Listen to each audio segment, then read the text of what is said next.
vida. Você acha que vai descobrir vida em algum lugar aí? Eu acho que vai.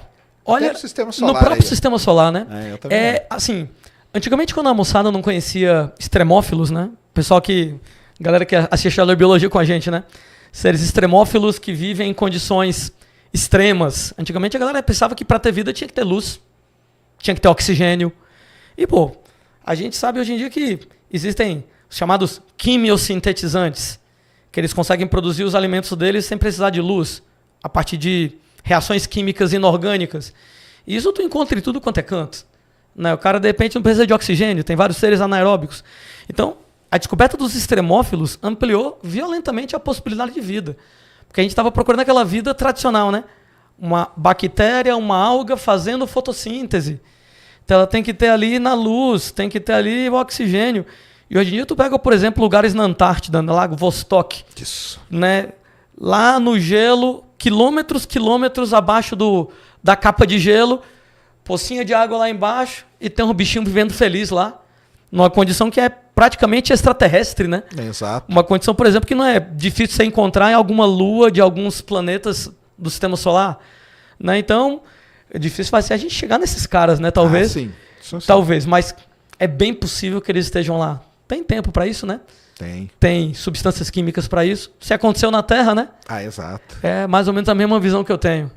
E você acha que, descobrindo, como que isso ia impactar o ensino da biologia? Ia ser um impacto, não ia não?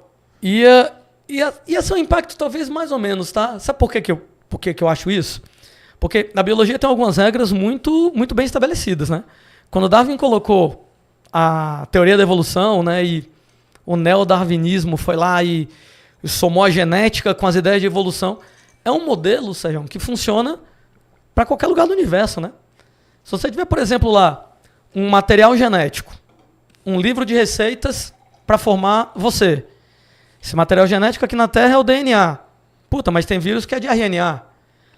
Mas, por exemplo, você pode, de repente, chegar e ter moléculas que tenham características semelhantes, nem o DNA, nem o RNA, em outro lugar que talvez funcionasse do mesmo jeito, né? O DNA, o RNA funciona como, por assim dizer, um código de computador. Só que ao invés do código binário lá do 1010, colocando todas as informações, você tem lá, eita, lá vai a viagem, hein? Adenina, citosina, timina, guanina. ACTG. Codificando todas as informações no organismo vivo. E se no lugar de adenina fosse outra coisa, X, de citosina fosse Y, Z, pô, mas o padrão se mantém, beleza.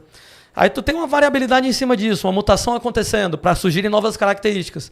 O meio selecionando o que é bom e o que é ruim. Cara, esse modelo vai funcionar, acho que na Terra, vai funcionar em, sei lá, em Encélado, seja lá onde for, vai funcionar esse modelo. Acho que não tem... Talvez o grande impacto para a biologia, no dia que confirmarem vida fora da Terra, vai ser talvez a confirmação de que as ideias de biologia sobre evolução, elas são meio que universais, né? Uhum. Aliás, até modelos computacionais hoje em dia se baseiam às vezes em ideias de evolução, né? O cara de repente vai lá e pega um determinado programa de computador, deixa rodando, né, com vários possíveis erros e o esquema de uma espécie de seleção natural lá dentro para poder ver um programa que se dá melhor, né? A molécula, de repente, lá, né? Galera da química faz muito isso, né? Deixa lá o computador rodando um modelo para fazer moléculas diferentes. Pô, vê dessas moléculas doidas aí, como se fosse uma mutação gerando várias moléculas. Qual delas vai ter uma utilidade para a indústria farmacêutica? Com certeza. Seleção natural, entre aspas, né? Então, extrapolou da biologia pro universo, né? Então, acho que vai valer para qualquer canto. Não, eu também acho. E o que você acha do papel dos vulcões aí na vida, na origem da vida? Pois é, né? Dois grandes modelos, né, para talvez a origem da vida, né? Você pega lá, né, a gente chama de hipótese autotrófica, né, que é a hipótese das fontes termais submarinas, né? Em 1977, ano que eu nasci, a galera descobriu lá no fundo do Oceano Pacífico uns vulcões no fundo do mar. Isso. O tectonismo que o Sérgio estava comentando. Num ambiente onde não tem luz, você tem lá pressões absurdamente elevadas, né? Um ambiente, de novo, completamente alienígena. E quando a galera chegou perto, tava lá, ó, os bichinhos tudo felizes, vivendo lá perto do vulcão submarino, aparentemente sem uma fonte de alimento. Mas o cara vai lá e descobre micro-organismos extremófilos, que os caras vão lá, pegam os gases que o vulcão libera, utilizam a variação de temperatura como uma fonte de energia, né? Porque pega o frio da água no fundo do mar. Isso. O calor do vulcão, um gradiente químico, variação de temperatura, é fantástico para gerar reações químicas. E o cara, de repente, pode chegar e ter começado desse jeito, né, a formar moléculas, né, orgânicas para poder, de repente, chegar e gerar os primeiros seres vivos. Tanto é que até hoje, o modelo mais simples para um ser vivo obter energia, né, a gente trabalha com respiração celular. O pessoal traumatizado com a mitocôndria do Sergião aí, complicado que só desgraça, né?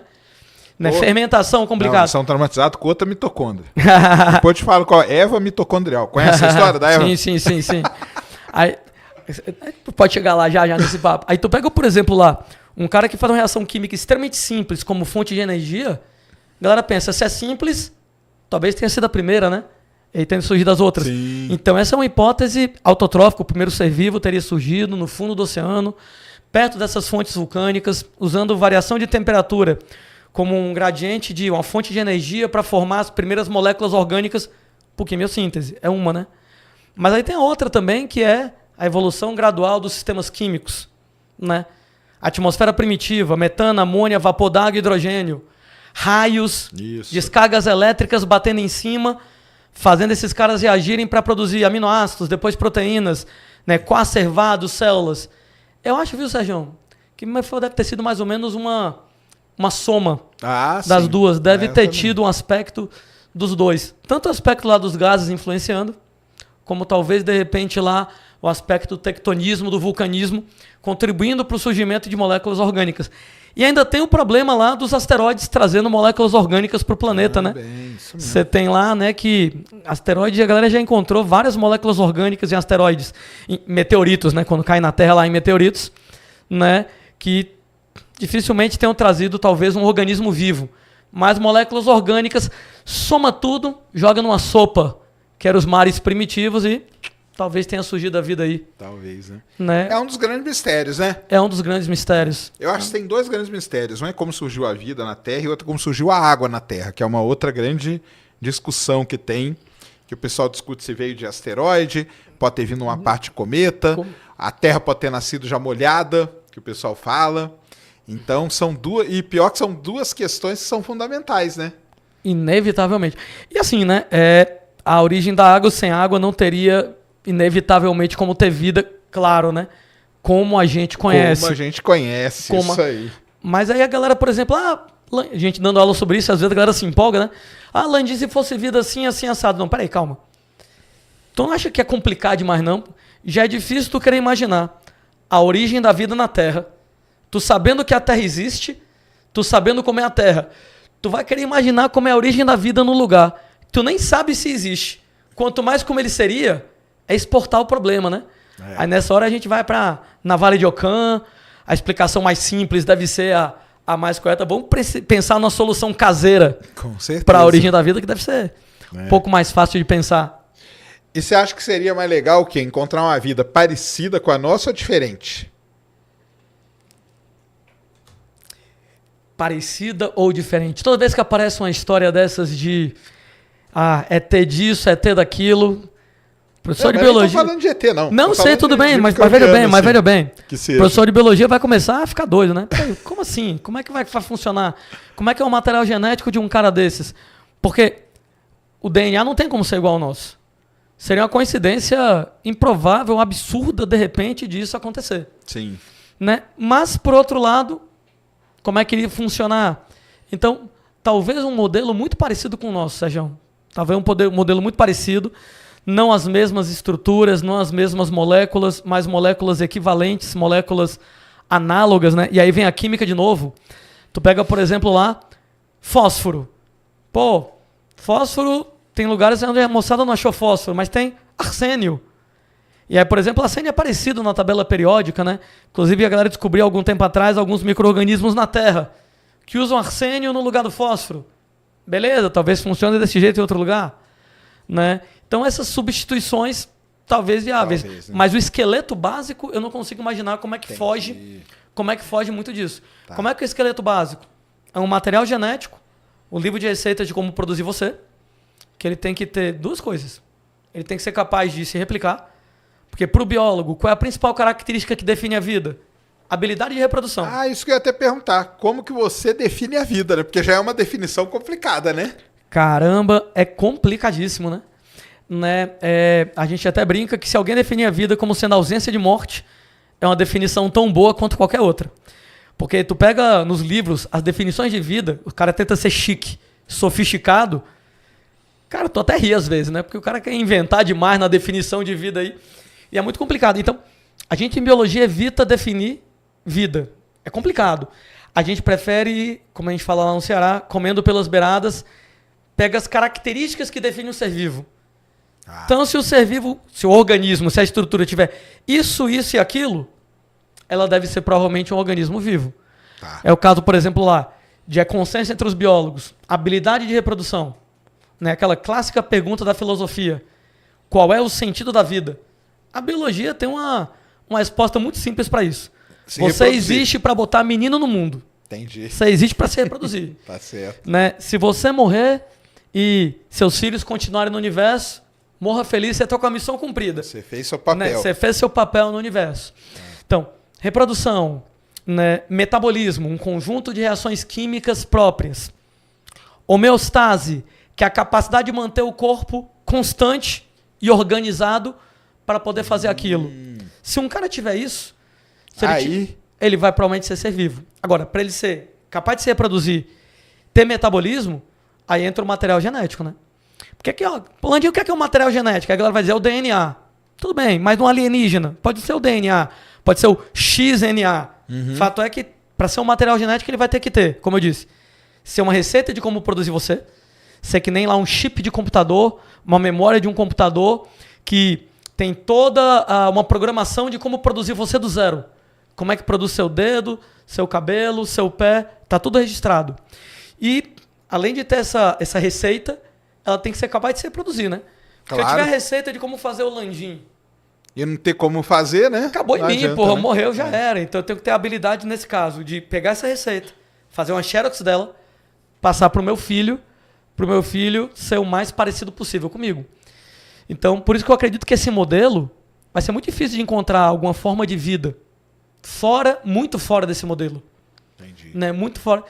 Volto a dizer, o que é vida? Não sei, mas material genético deve ter reações químicas, deve ter habilidade de reprodução, inevitavelmente, para a gente chamar de vivo. E aí vem aquela outra pergunta que complementa isso aí. E a vida inteligente ou evoluída? O que seria? Eita caramba, o que é que seria? Aliás, né? Porque, por exemplo, se for formiga. Pra, Formiga se é um for pra, bicho se, evoluído? Pronto, se for para viajar na maionese, né? É a sua pergunta. O que é inteligente?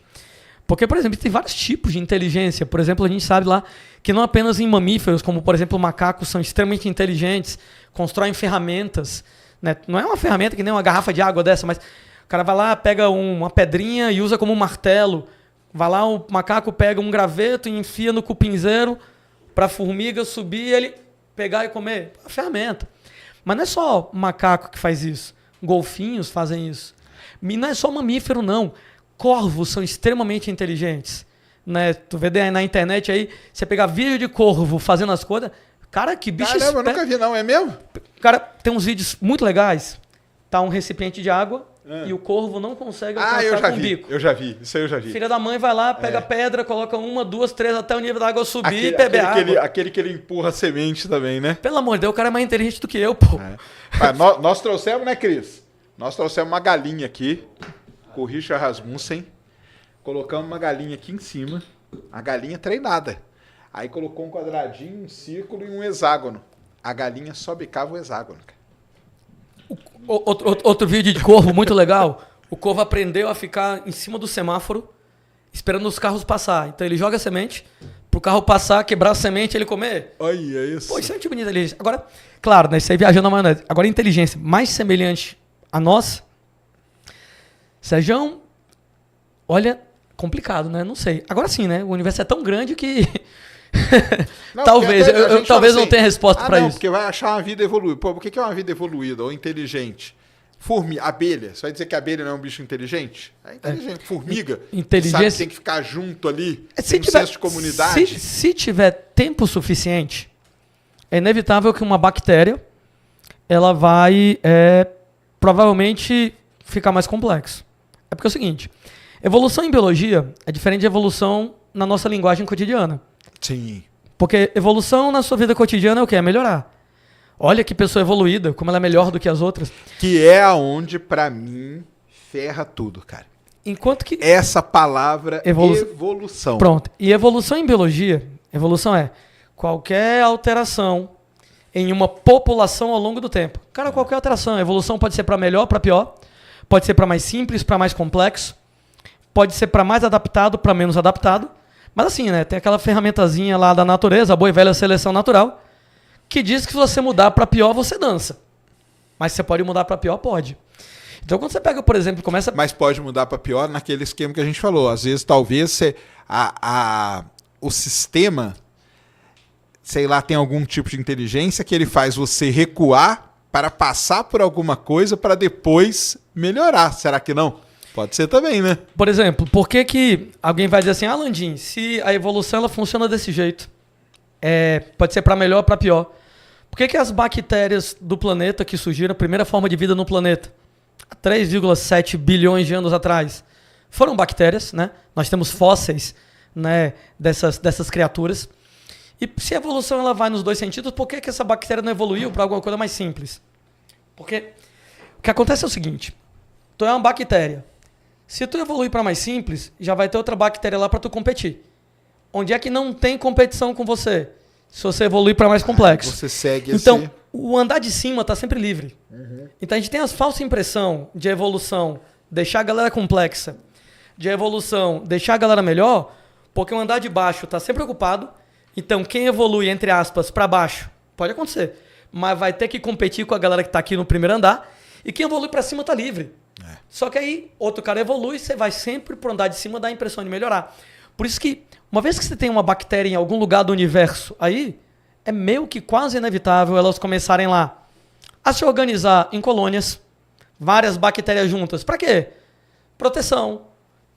A união faz a força. Claro. Facilidade de reprodução. E aí algumas bactérias começam a se especializar. De repente, tá todo mundo junto aqui, eu vou me especializar em arranjar comida, tu me protege. Daí para isso aí virar uma relação de interdependência, que o cara já não consegue mais viver sozinho. Agora eu só sei pegar comida, tu só sabe proteger. Se tiver o outro me protegendo. Pô, virou um organismo pluricelular. Então, essas regras eu acho que elas são meio que universais. Então, se tiver bactéria, pode ser que evolua lá para uma criatura mais complexa. Minha dúvida é como é que a gente vai conseguir encontrar isso, hein?